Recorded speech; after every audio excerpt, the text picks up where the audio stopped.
Welcome back to my channel guys. Today's topic for our discussion is diuretic, जिसमें हम osmotic diuretic को पढ़ेंगे और कार्बोनिक एनहाइड्रेज इनहिबिटर्स को भी पढ़ेंगे। तो सबसे पहले हम जानते हैं कि डायूरेटिक होता क्या है और ये आपको कहाँ यूज़ आएगा। ये फार्माकोलॉजी का लेक्चर है जो आपको सेकेंड ईयर BDS और MBBS में भी हेल्पफुल होता है। तो कॉन्सेप्ट क्लियर होने ज़रूरी है फार्माकोलॉजी, वरना बहुत लंबा सब्जेक्ट हो जाता है। तो सबसे पहले डायूरेटिक्स होते क्या हैं? जो यूरिन में सोडियम और वाटर का लॉस करवाए वो ऐसी ड्रग्स, उनको डायूरेटिक्स कहते हैं। और नाइट्रियूरेटिक कौन सी होती है? जिसमें सिर्फ सोडियम का लॉस हो यूरिन में। और एक्वायूरेटिक कौन सी होती है?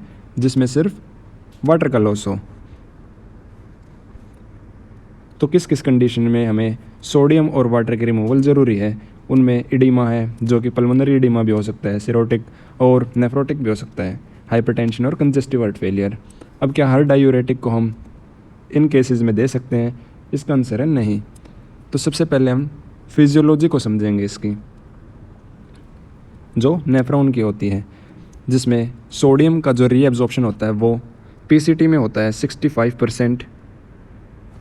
सबसे पहले PCT क्या होता है? Proximal convoluted tubule. उसके बाद लूप ऑफ हेनले आता है, फिर डिस्टल कन्वोल्यूटेड ट्यूब्यूल, फिर यूरिन पास होते हुए कलेक्टिंग डक्ट में आता है और फिर एक्सक्रीशन हो जाती है। तो 65% जो सोडियम की रीएब्जॉर्प्शन होती है वो होती है PCT में। उसके बाद 25 thick ascending loop of Henle में, 5 to 10% DCT में और 1 से 2% कलेक्टिंग डक्ट में। अब डायूरेटिक की 5 क्लास होती हैं जो इसके कहाँ कहाँ एक्शन करता है नेफ्रॉन में, ये उस बेसिस पे क्लास बनी हुई है। जिसमें ऑस्मोटिक का नॉन स्पेसिफिक होता है कि ये कहीं पे भी काम कर सकता है, लेकिन ये मेनली लूप ऑफ हेनले पे अपना एक्शन शो करता है। ऐसे ही कार्बोनिक एनहाइड्रेज इनहिबिटर्स होते हैं, लूप डायूरेटिक्स, आप इसको समझ सकते हैं नाम से ही कि लूप ऑफ हेनले पे वर्क करने वाले। फिर थाइजाइड्स और पोटेशियम स्पेयरिंग डायूरेटिक्स होते हैं, जिसको हम 1 by 1 पढ़ेंगे। तो आज हम जो शुरू करने वाले हैं, सबसे फर्स्ट क्लास जो है वो है ऑस्मोटिक डायूरेटिक। तो ऑस्मोटिक इफेक्ट होता क्या है? वो होता है वाटर अट्रैक्टिंग इफेक्ट, यानी उसको वाटर को खींचना अपनी तरफ। ऑस्मोटिक डायूरेटिक्स में एग्जांपल कौन से होते हैं? मैनिटोल, ग्लिसरॉल, आइसोसोर्बाइड और यूरिया। मेनली इसका एक्शन कहाँ पे है? लूप ऑफ हेनले में। अब ऑस्मोटिक डायूरेटिक की आइडियल प्रॉपर्टीज़ क्या क्या होनी चाहिए कि कोई भी ड्रग हम ऑस्मोटिक डायूरेटिक कब माने, उसकी प्रॉपर्टी कौन सी है? तो सबसे पहले समझते हैं कि वो ग्लोमेरुलस से फिल्टर्ड हो, फ्रीली फिल्टर्ड हो, कहीं भी इसके पाथ में वो रीएब्जॉर्ब ना हो, कहीं पे भी वो इस पाथ में कोई टॉक्सिसिटी, कोई रिएक्शन ना शो करे, यानी फार्माकोलॉजिकली इनर्ट हो। और सबसे बड़ी बात कि उसमें ऑस्मोटिक कैपेसिटी यानी ऑस्मोटिक टेंडेंसी हो। अब मैनिटोल जो होता है उसको हम अगर IV यानी इंट्रावीनसली देते हैं तो ये क्या करता है? ये ऑस्मोटिक प्रेशर ब्लड वेसल का बढ़ा देता है और उसका रिमूवल किसका? एक्सेस फ्लूइड का फ्रॉम द सेल्स कराता है, जो कि हमारा बेसिस है ग्लाइकोमा और सेरेब्रल एडिमा के यूज़ में, जिससे results in expansion of ECF volume, यानी वो टोटल वॉल्यूम बढ़ा देता है। इसको हम समझेंगे, लेकिन सबसे पहले कि क्या हम हर केस में सेरेब्रल एडिमा के हर केस में ऑस्मोटिक डायूरेटिक यूज़ कर सकते हैं? इसका भी आंसर है नहीं। क्यों? क्योंकि एक केस आएगा जिसमें होता है कि सेरेब्रल एडिमा का अगर कोज कोई एक्टिव ब्लीडिंग है तो हम उसमें मैनिटोल यूज़ नहीं कर सकते। अब मैनिटोल और क्या करवा रहा है? ये रीनल ब्लड फ्लो को बढ़वा रहा है और GFR को भी बढ़ा रहा है। यूजेस कहाँ कहाँ होते हैं मैनिटोल के? वो है ग्लाइकोमा, इंसिपिएंट यानी पार्शियल रीनल फेलियर, और सेरेब्रल एडिमा भी होता है। पर यहाँ पर याद रखें कि इसमें सेरेब्रल एडिमा का कोज एक्टिव ब्लीडिंग नहीं है। अब इनको 1 by 1 समझते हैं, पर उससे पहले आप यूज़ को याद कर सकते हैं। मैनिटोल कहाँ कहाँ यूज़ होती है उसको याद कर सकते हैं, GIC में। अब इसका कैसे यूज़ है, इसका बेसिस कैसे है वो समझते हैं।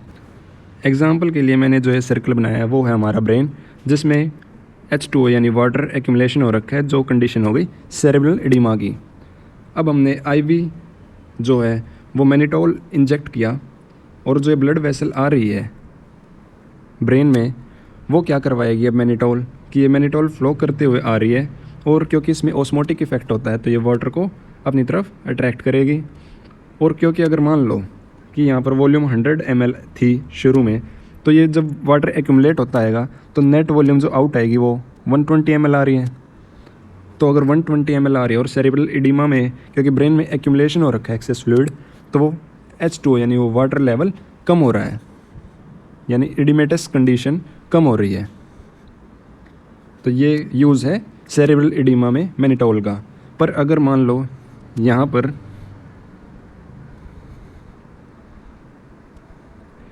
कोई हैमरेज हो जाती है, यानी यहाँ पर एक वो पाथवे मिल गया है कि मैनिटोल यहाँ से पास होते हुए वो ब्रेन में जा सकती है।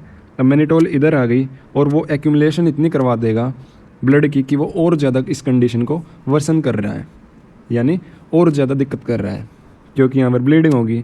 मैं एक बार फिर से रिपीट करता हूँ कि सेरेब्रल एडिमा की वो कंडीशन जिसमें सेरेब्रल हेमरेज कारण है, जो कॉज है वो सेरेब्रल हेमरेज है, अगर उसमें मैनिटोल को दिया जाता है तो उसमें ये और प्रॉब्लम क्रिएट करेगा। अब इंसिपिएंट रीनल फेलियर में कैसे काम करती है मैनिटोल? इंसिपिएंट यानी पार्शियल रीनल फेलियर, ये ग्लोमेरुलस है जो आप समझ सकते हैं।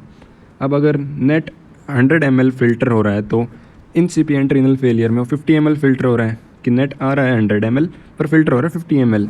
पर जब हम मैनिटोल यूज़ करते हैं IV, तो रीनल ब्लड फ्लो और GFR को इंक्रीज़ करता है, यानी ये मेंटेन करता है इस केसेस में। तो रीनल ब्लड फ्लो 200 ml हो गया अगर, तो वो 100 ml हो जाएगा यहाँ पर। तो ये क्या कर रहा है कि GFR को मेंटेन कर रहा है इन केसेस में।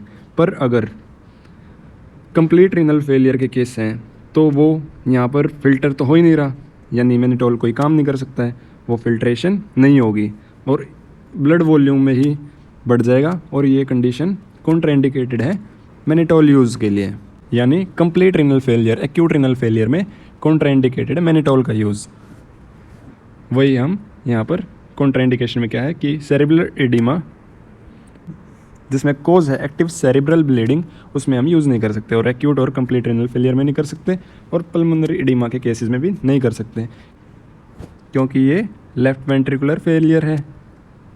अब क्योंकि ब्लड वॉल्यूम बढ़ रही है हार्ट पे, क्योंकि ये हर जगह से वाटर को एक्यूमुलेट कर रहा है और ब्लड वॉल्यूम बढ़ा रहा है, यानी प्री लोड को इंक्रीज़, तो जो पल्मोनरी एडिमा के केसेस होते हैं उनमें यही कारण होता है कि ब्लड को पंप नहीं कर पाता वो, इसके कारण लेफ्ट वेंट्रिकुलर फेलियर है, ताकि ब्लड पंप नहीं हो पा रहा।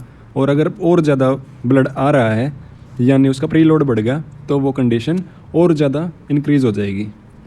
तो इसीलिए कॉन्ट्राइंडिकेटेड है मैनिटोल का यूज़ पल्मोनरी एडिमा केसेस में भी।